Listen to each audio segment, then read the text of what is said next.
Hi, everyone. How are you?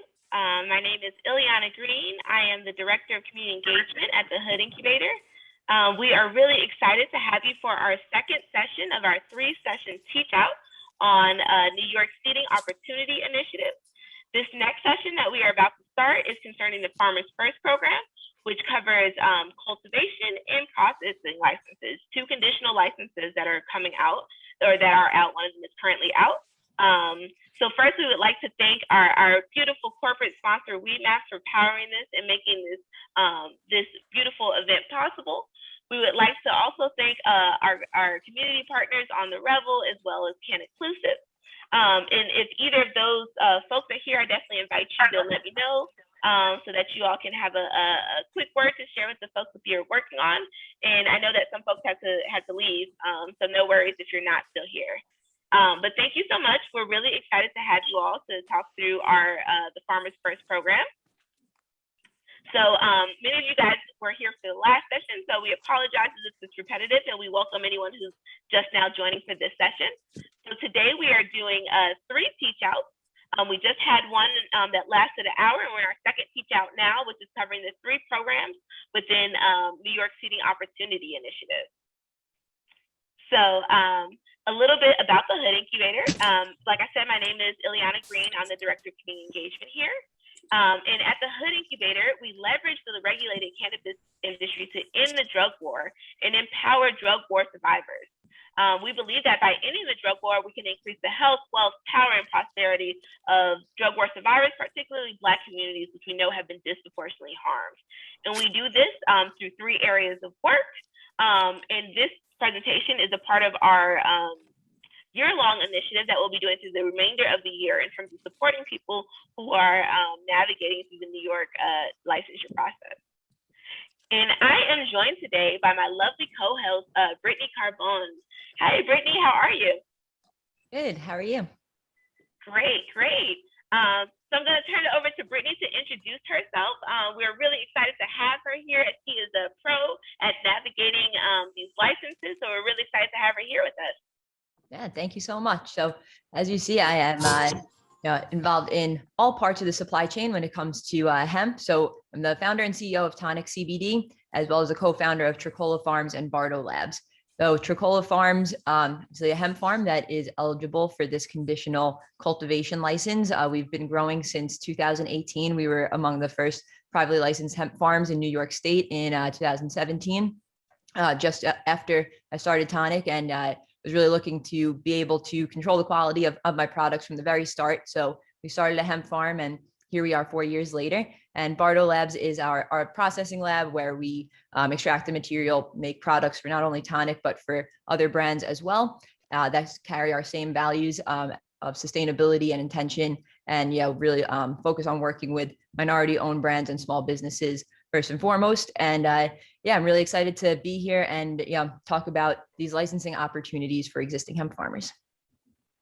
Oh, and also wanted to also include the fact that sit on the board for the NYCGPA, as well as this chair of the sustainability committee for the association. And for those of you who are not familiar, it's the New York Cannabis Growers and Processors Association. And if anybody is interested in getting licensed or anything like that entering this industry, it's definitely a great resource to get involved with, but definitely played a very instrumental role, the association as a whole, in getting these conditional licenses passed, the bill passed, and for also advocating for the social equity mentorship program, although we didn't necessarily advocate for it to be called a mentorship program, but we'll talk about that a little bit more later.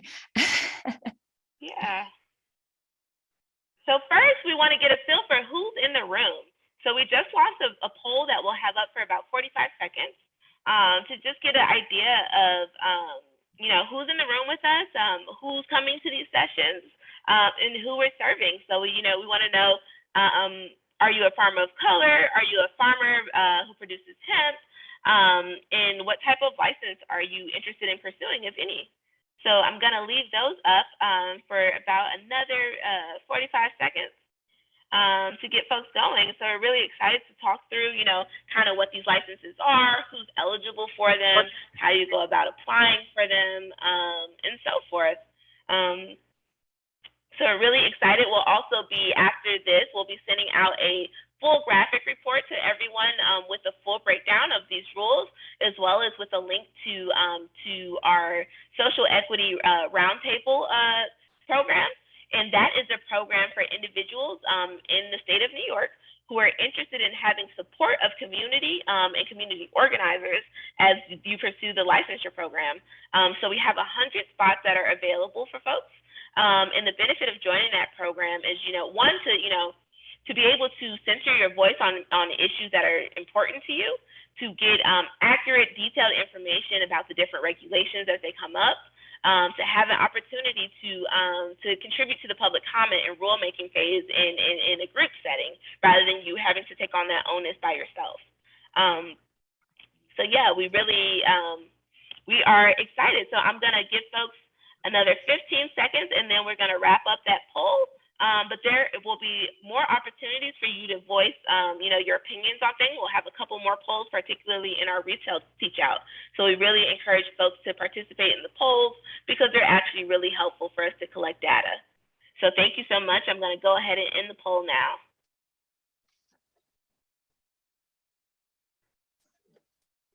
We know that folks might not be able to make it to all three programs, so we did want to just give you an overview of what is within each of the programs, even though this specific one that we are going over in depth right now will be the Farmers First program. So we are not going over the Equity Owner Leads program in this session, but generally that program creates a conditional license for folks who have been justice impacted and who have a history of business ownership and have owned at least 10% interest in a business for 2 years. And so that is currently in the rulemaking process, meaning that the rules are not finalized. So we encourage people to submit public comments to the office. The deadline to do so is May 29th. And the address is up there on your screen where you can submit public comments. We'll also be asking for a lot of data when we do the teach out on that program, because we will be submitting public comment. So we definitely, if you are unable to take on that onus on your own, encourage folks to engage in conversations with us to help us influence the public comments that we'll be submitting.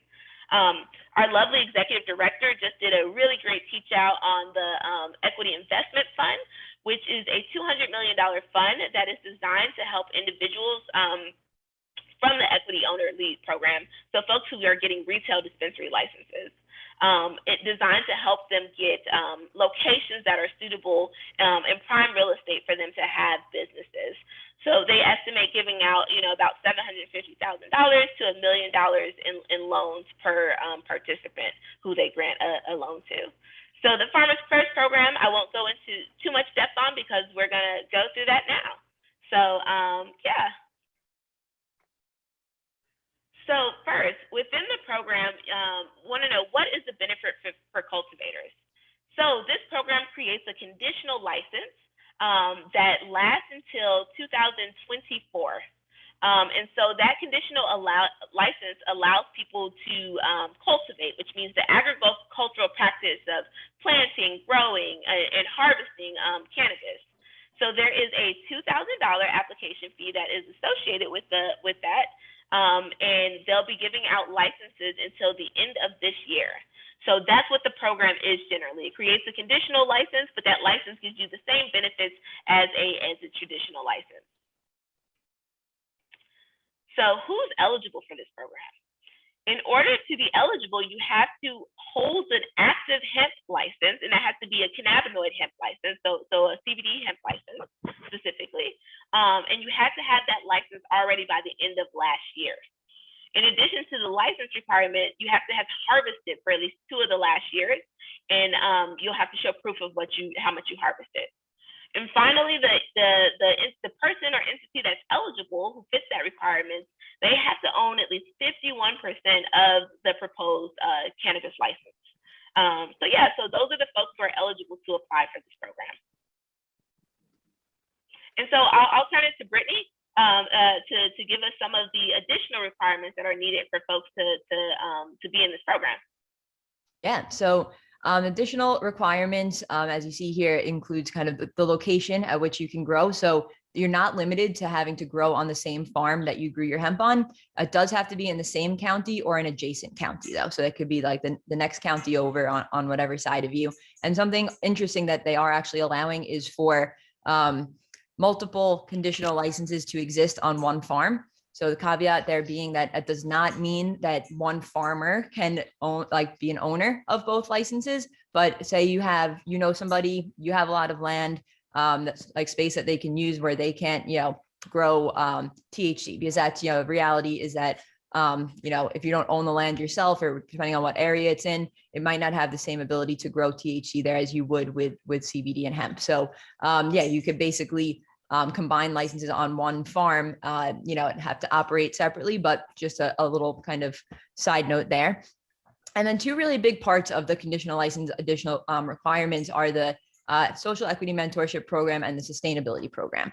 So I will say that neither of these programs have been fully defined by the OCM quite yet, but with the sustainability program, we have gotten a little bit further, given the guidance that the OCM has issued for conditional cultivators. Being the chair of the sustainability committee, we were working really hard on developing our recommendations for that program, and very happy to see that a lot of the things that we were planning to recommend have been adopted in that guidance, and that has been provided so far.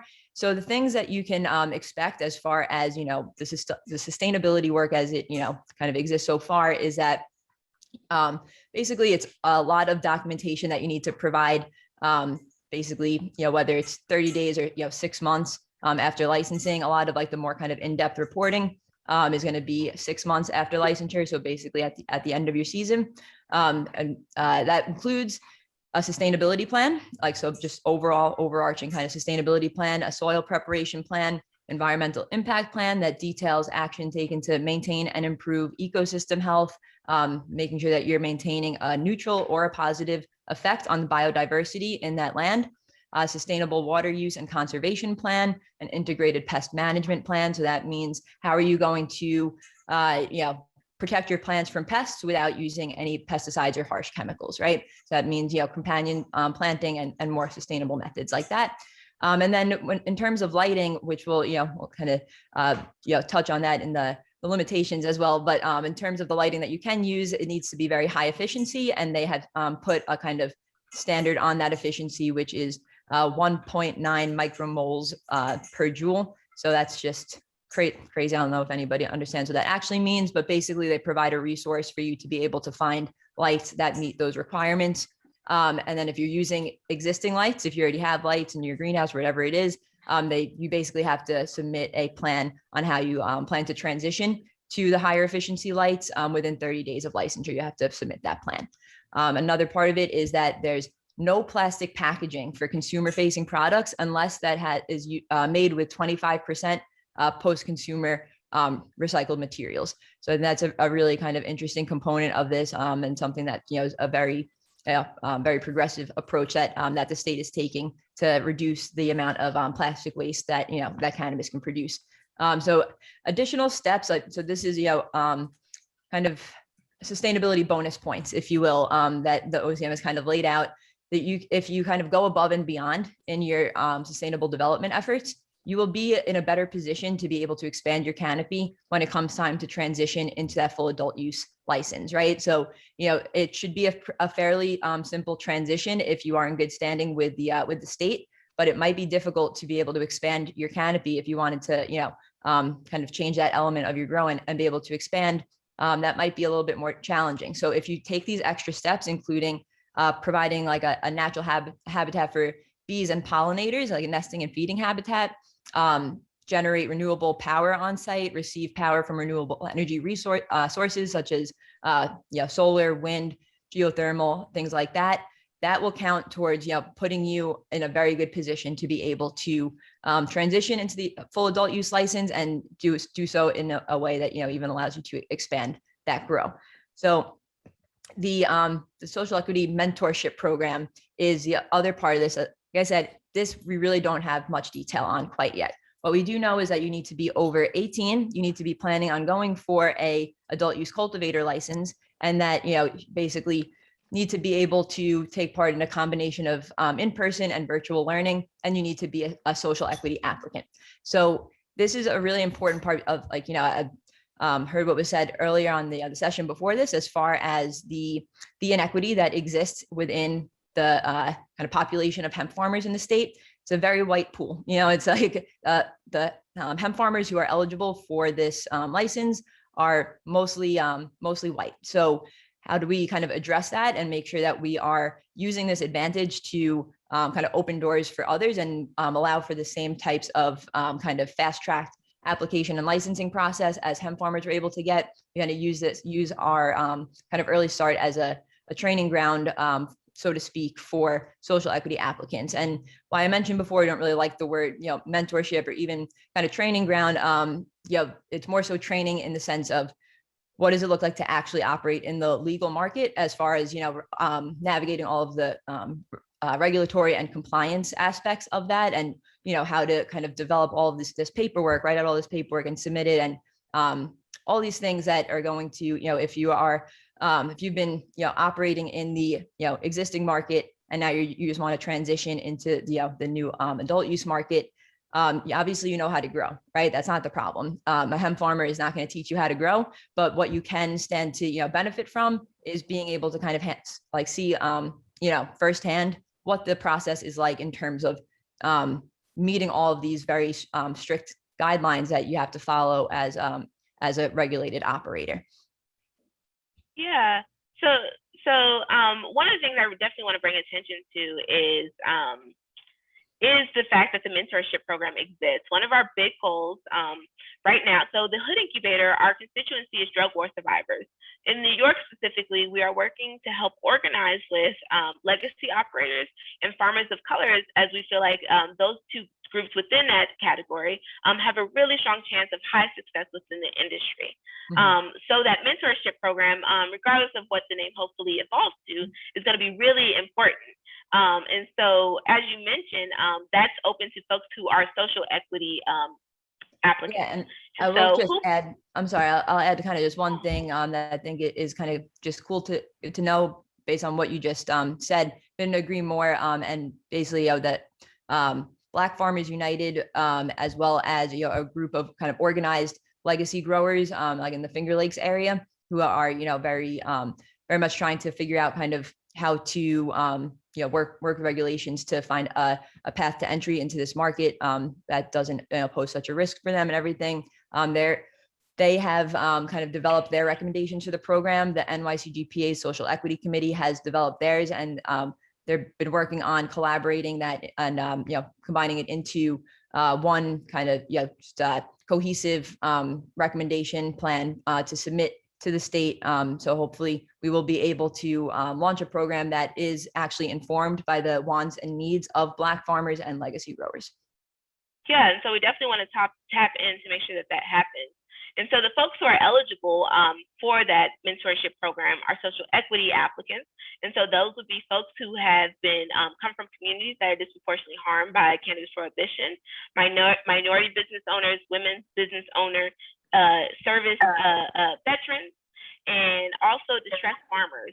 And we really want to go into distressed farmers, as we feel that many of the folks from our farm community may fit that may be their pathway into being eligible. So what is a distressed farmer? A distressed farmer is one of two things. So either a small farm operation that has members of a group that have been historically underrepresented in farm ownership. So if I am, a Black farmer, and historically New York has an underrepresentation of Black farmers, then I would fit within that category. So that's one way you can be a distressed farmer. An alternate way that you can be a distressed farmer is someone who's running a small farm operation who qualifies for agricultural assessments and who's also at risk of losing farmland due to change in economics. So those are the two ways that an individual can be considered a distressed farmer, and that's a pathway to be eligible for the social equity program, which is who the mentors will be coaching. And so the requirement is that the current license holders, the hemp license holders, have to mentor and kind of give back to the community as part of accepting that license. It's a mandate. And so now I want to turn it back over to you so you can talk about some of the limitations of having this license. Yeah, so primary limitations come around basically the type of grow environment that you're able to use, and like the amount of lights that you're able to use. So it really kind of dictates where you can grow and what times of year you can grow reasonably. So you're limited to one acre if you're going full outdoors, right? So you can either do outdoor or greenhouse, and greenhouse is defined as a structure that's kind of fully enclosed, has its own temperature control, sealed off, right? Whereas like a hoop house, like something like you see in this picture, that wouldn't necessarily qualify as a greenhouse, which is great because what we need if you want to kind of grow, especially flower and not just extract material outdoors, you need some protection from the elements. So, that's just good to know that hoop houses are not considered, a greenhouse by the OCM's definition. So you can, that doesn't apply to the square foot limitation. So if it's full outdoor, no greenhouse, you're able to grow 1 acre of flowering canopy. So why it's really important to emphasize flowering canopy is that doesn't just mean 1 acre, like a 1 acre plot. It means literally like when you're calculating that square foot of flowering canopy, you're not counting the space in between the rows. You're not counting kind of any non-contiguous part of your grow. So it's really just the square foot of that the actual plants are taking up. So that's a lot of plants when you think about, an acre of that, taking all of like the in-betweens out. And it's also means that you could technically have, if you're going to grow like auto flowers or, something like that, where it's a kind of shorter growth cycle, you could theoretically have 2 grows kind of going on simultaneously, or like 2 acres, I should say, going on simultaneously, where basically one is like not flowering yet, and the other, it's still in veg, and then the other acre is flowering, right? Because technically that's still 1 acre of flowering canopy. So I will, kind of put the caveat in there that, that's a lot of cannabis, especially if this is for, smoke, like, regular flower and not just extract material where you're kind of just putting it in the ground and not really caring too much about the quality of it or anything like that. If you're going to be really tending to these plants, like at a high level, that's a lot. So this is really not as, restrictive as it might sound because of the fact that it's addressing flowering canopy and not just square footage. But the 20 lights is definitely another big limitation. It's basically prevents being able to grow in your greenhouse. Even if you have a light depth greenhouse, you won't be able to produce anything substantial really over the winter months, right? So like, you might be able to temperature control your greenhouse, but the sun is not, kind of doing what it needs to during those months in New York to be able to, go without any kind of supplemental lighting. So that limitation to 20 lights definitely, limits, again, kind of when you can grow, or maybe you can still get a few pounds per harvest going during the winter and everything, a few cycles, but it's really going to be mostly lights for your mothers, your clones, and things like that. So then the other limitations basically is that you can't own multiple cultivation licenses, right? So like, even if you're only a partial owner, right, like maybe you're just like a 10% partner on one license, and then you're kind of have a larger share of it, like, or even if it's 2 small shares of one license, that is a no-go. You also cannot apply for a full adult use conditional license during the conditional period, but you will be able to apply for either processing, distribution, or both during that conditional period. You just can't apply, basically kind of limiting your ability to say like, okay, I'll grow this year, but once those full licenses open up in 2023, then I want to be able to put more lights in, and grow indoors or whatever. So now I'm going to switch. So they're really restricting that and making sure that you're not able to do that during the conditional period. So that is really kind of like the primary limitations. There's really just a lot of kind of paperwork and stuff like that needs to be done, and labor peace agreements and those types of things, but those are really the important ones to look out for.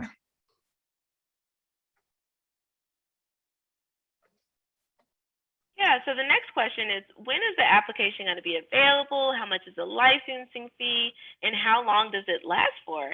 And so the conditional licenses, they are currently available. They're open from now until June 30th. So we definitely encourage anyone who's eligible and interested in applying to do so.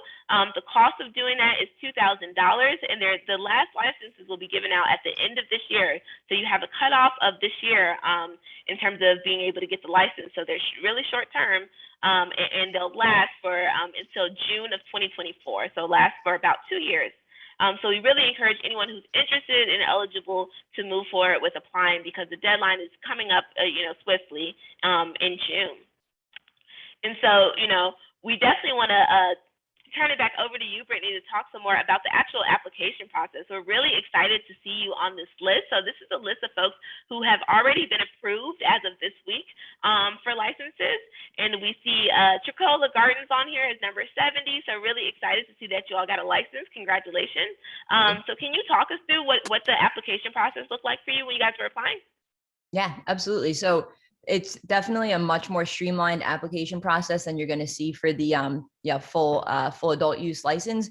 Like I said, they kind of make up for that a little bit with the paperwork you need to submit within 30 days and things like that. But for the most part, it is very straightforward, very simple. And there's definitely certain things that you want to make sure you're coming to the table with and kind of preparing beforehand. And that's like things like your site plan, which basically kind of takes like a map of your property and it locates where the grow will be, where the drying facilities will be, where any kind of storage will be taking place, anything like that. You also have to have like your hemp, basically the proof that you did in fact grow hemp under New York's Industrial Hemp Research Program for 2 of the past 4 years. And how you prove that is by providing your planting and harvest reports for each year that you grew, and also providing like your application for the Industrial Hemp Research Program and your basically the most recent letter of authorization from the Department of Ag and Markets for your hemp license. So you want to have all that kind of hemp documentation in place, your license number, the copy of the license, all those planting and harvest reports, right? And then you also are going to need the application that you submitted for your hemp license. And then your ownership structure is also going to be a big part of the details that they're asking for. Because again, besides like having grown hemp 2 of the last 4 years, the other big requirement is that hemp licensee needs to retain 51% ownership of this license throughout the conditional period. And they're not going to make it easy for you to change that organization, like that, the structure of your company during the cultivation conditional period, because basically you're able to, but to do so, you would need to basically submit a request for approval from the OCM and get their approval prior to making any of those changes. So you really want to make sure that you're kind of coming correct as far as like, okay, this is I know that this is a group, even if like things are not certain quite yet, like maybe you want to wait an extra week and kind of like make sure you have all those details finalized. It is going to be difficult to change anything after the fact. So as far as the ownership structure goes, what that means is, not only just having like all the information for all of the people that are going to be on this license and, part of your organization, but also, that means like their name, address, phone number, social security number, all that stuff, and the percent of the company that they own, right? So the cap table, you need a cap table that tracks back to an individual. So basically, like, if I couldn't put Tonic on the Tricola Gardens cap table, right? I would have to put Brittany Carbone and whatever other investors or owners that I have in the Tonic company, right? So you can't just put an entity. You need to put the individuals on that cap table and how much they have, how much ownership they have in that company, and then an organizational chart, which basically shows all your employees. So you can see like basically the like CEO, like the kind of managers and like employees underneath, right? So again, if you don't have employees hired quite yet, we didn't at the time that we were submitting our application. So we just kind of put the leadership, right, of the company, and just what they really want to see is who in that organizational chart has kind of rights to profit or revenue sharing, and who has rights to basically decision-making authority in the company. Because again, it's not just about 51% ownership. They do specify that you have to retain operational control as well. So that majority ownership needs to actually translate into control, right? It can't just be kind of vanity. So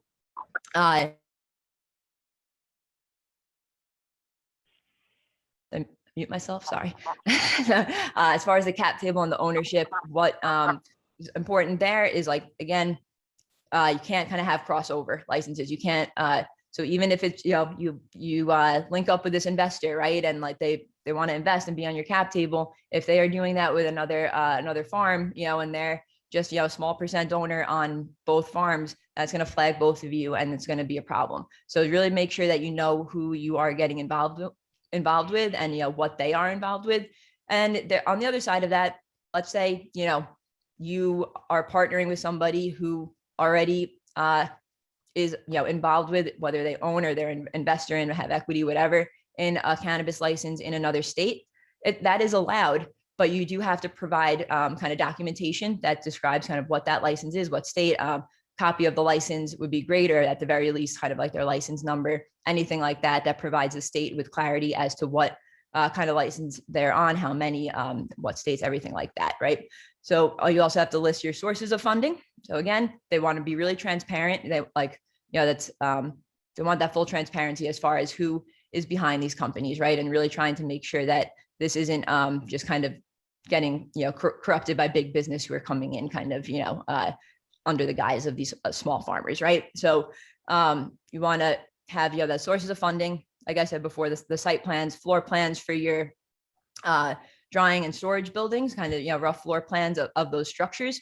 Sorry, to go back to the kind of more financial paperwork kind of stuff, you'd also need to show like basically a proof of funds. So it doesn't necessarily mean you need to show that you have $1 million in the bank that you're going to be able to bankroll this with. It could either be a loan agreement, like an investor agreement. It can even just be showing that you have enough money in the bank to get this started, and kind of providing a just a brief summary, short kind of description of like, well, this is, what our plans are. Like, this is, how we're getting the funding. This is like the agreements that we have in place.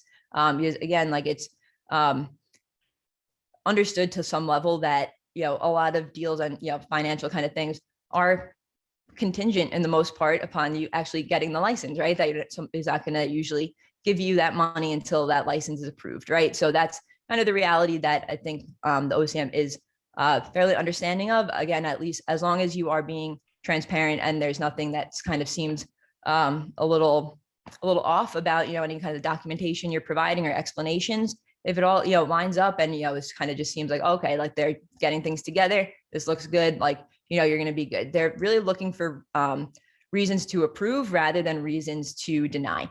They really want to get as many farmers licensed under this program to start fueling this industry and getting everything going, and really pushing that, because there is kind of just an expectation that is the reality that not every farmer is going to have a fantastic crop this year, and there's going to be a handful of farmers that unfortunately probably won't even make it all the way through harvest. And that, I'm not saying that they're bad farmers. I'm just saying that there could be a learning curve, right? If this is somebody's first time transitioning from hemp to THC, there's definitely a learning curve there. And also it's, you never know what the weather's going to be like, since we are limited to, outdoor, a lot of the grows. So like those types of things kind of build an inherent kind of risk as far as like what you can reasonably predict to kind of yield through each farm this first year. So, they really do want to get a lot of farms licensed under this, but you do have to qualify for all of these, all these conditions that are stated. But if you meet those conditions, again, they're not looking for reasons to deny you. They'll even kind of work with you.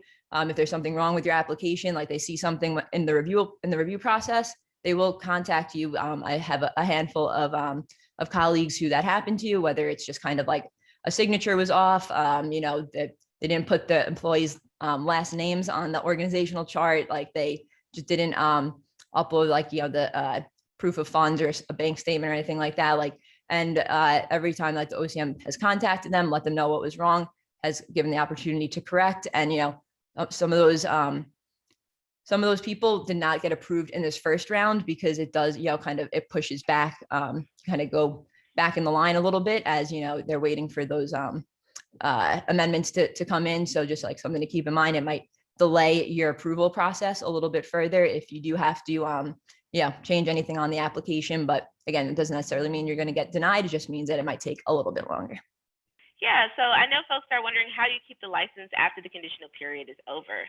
So you just have to notify the office within 90 days that you wish to continue, and they'll do a consideration on whether or not you are in good standing. And those who do still have good standing will be eligible to get a full license. And so I see someone in the chat talk asked if we could talk about the processors program. So we put this in just for you. So what is the Farmers First program and how will it benefit processors? So it creates a conditional license for processors as well, and it gives folks the same authority that a traditional processor license would have, with the exception that extractions are only available to individuals who previously were already doing extraction under a cannabinoid hemp processing license. And so the applications are not yet available, but we imagine that they'll be available early in the summer, especially considering that they'll only give them out until December. And similarly, they also have a $2,000 application fee. So, the folks who are eligible for this program are cannabinoid hemp processors who hold an active license that they applied for before the beginning of this year. In addition, all of these programs, not just this one, requires that the eligible party has at least 51% ownership in the business that's applying. So, just two big requirements: have an active hemp license that you got before the beginning of the year, and also have the requisite ownership. And so I will turn it back over so you can discuss some of the additional requirements that are needed. Yeah. So really, it's needs to be like, whereas cultivation, you can kind of change your location a little bit, have some flexibility there. Processing, that is not the case. You would need to be in the same facility that is currently licensed. And the other part of that, the social equity mentorship program is, same kind of thing with the processing license. Obviously, it's just going to be those who are planning to pursue a processing license rather than a cultivation license would be the people who apply for this program or included in this program. And as far as the sustainability program goes, processing is definitely the second most energy intensive and resource intensive part of the supply chain. So, what we're really expecting to see is a lot of stuff, mostly around tracking and collecting data around your energy usage, and more kind of efficient ways to run your equipment. What's like your the waste that you're producing? What are you doing with that organic waste and inorganic waste? The packaging, same kind of thing with the consumer facing packaging. Those types of things still kind of pretty much carry over from the conditional cultivation. But again, those have yet to be defined and have been defined even less for processing because of the fact the applications haven't been open yet, right? There hasn't been as much, it's been a focus on cultivation first and then, getting the processing after that for obvious reasons, right? The grow season is upon us, so no time to delay on the cultivation. So there's also the labor peace agreement that I mentioned earlier. To dig into that a little bit more, basically have to sign a labor peace agreement within 6 months of licensure, whether it's whatever license you end up getting. This is going to be the case with all licenses in the adult use market. And then basically you just have to sign with a union to allow your workers the right to unionize and organize if they wanted to, right? And basically you would be allowing labor organizers to come to your farm or your processing facility and be able to speak with your employees about organizing, and really, just kind of, you can't get in the way of that happening, and you can't, get in the way of them actually unionizing. That's really all this agreement is. Most likely you would be dealing with like local 338, and that is heavily a retail union in the cannabis space. They don't have many plant touching employees under them, but there's basically it's just the only option that is going to definitely be the most present in this market. The good thing is that it is not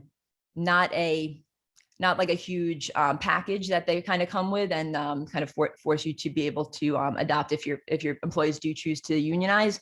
It's a fairly kind of simple negotiation process that can really come down to just like adding an additional $1 or $2, probably $2 or $3 onto your employees' hourly pay. And that really kind of pays like the union dues and things like that, you would still be responsible for your employees' healthcare under this. So it's, it's not like you're paying like a huge union package where it's like you're basically doubling the hourly pay by, covering all these kind of other costs that are involved with it. So, good thing for the employers. Like, I don't know how it is for the employees. Like, that doesn't sound like a great union, but hey, it's, offer some protection. And, the reality is, it's definitely something that you'll see much more in larger scale operations with a lot of employees, whereas, with smaller operations that usually aren't as kind of prone to organizing. Yeah, so we have, so similarly, actually, this is a great transition. We have Annalise in the chat who asked, what is the process for becoming a mentee through the social equity program? So similarly as the cultivation, the processors are also required to serve as a mentor to a social equity program. So the program has not been completed, but I don't know if you have any insight on what that will look like in terms of pairing and application and how that goes. Not much insight right now. Basically what I've been trying to do is, anybody that I know is would be interested and just kind of gathering information and, trying to just have that on the ready. So when any more information is given, we kind of have people to contact and reach out to. And, we want to do like basically through the NYCGPA is, be able to kind of, if we have a good kind of list of people who are, interested in the mentorship program, like, we're able to kind of match up with different cultivators and processors. It's really going to be, very much dependent on how the state chooses to roll out, like, kind of that onboarding process. I'm not sure if there's going to be a limit to the like number of spots that they open up. I'm really, unfortunately not sure how that all is going to shake out quite yet, but definitely feel free to send me an email. I'll put my my email in the chat here, and then anybody who wants to, reach out and just, wants more information when it becomes available, anything like that, or have any questions in the meantime, definitely happy to help. Yeah, so similarly, we said that folks, can participate in the social equity mentorship program. I wanted to highlight back on the screen again the definition of distressed farmer, as I imagine that many folks, particularly farmers of color, will squarely fit within this definition, and so that will be your pathway to getting into this program. So yeah, I'll turn it back over for any limitations that exist with this license type. Yeah, so there's really not many limitations that exist like quite yet, as far as with cultivation, it was very much limiting the amount that you can grow, where you can grow it, things like that. Whereas processing, at least not yet, right? Because again, like there hasn't been quite as much information released on processing as there has been for the cultivation at this point. But as we can tell right now, there's not going to be any limit on the type of solvents that you can use. So that means, not limiting whether you can use ethanol, CO2, hydrocarbon, solventless, nothing seems to be off limits quite yet. Again, like you are limited to the facility that you're already in. So like maybe you can't, expand to your heart's desire, right? But you can bring in additional equipment. There's no kind of limitation on that. And yeah, there's really just kind of more so, again, like when it comes to setting up this market to succeed, obviously we don't want to pose too many restrictions on what processors can do, because the last thing that we want is to see what happened in the hemp industry, which is they licensed every single cultivator after that first year. Basically the market was flooded. They had so many cultivation applications, check marked all of them. You're good to go. Go ahead, grow hemp, grow as much hemp as you want. We're not going to limit how much hemp you grow. There was the state went from like 70 farmers or 75 farmers like the first year to over like 500 year two. And they only approved about five or six processing licenses during that time, and made it very difficult for any new applicants to become processors. So what that created was a huge bottleneck of way oversupply and a very, kind of dearth of processing to do anything with that material. So that's definitely something that, is on kind of the front of their minds because of the fact that like, this program is kind of like existing as like, sorry, we fucked you over. We've really fucked up this New York hemp industry. And, here's a kind of second chance. So I think that it's, good that they're kind of just allowing the processors to be able to kind of do what they need to do to get up and running, as far as like not putting limits on how much they can process or, what types of extraction methods they can use or anything like that.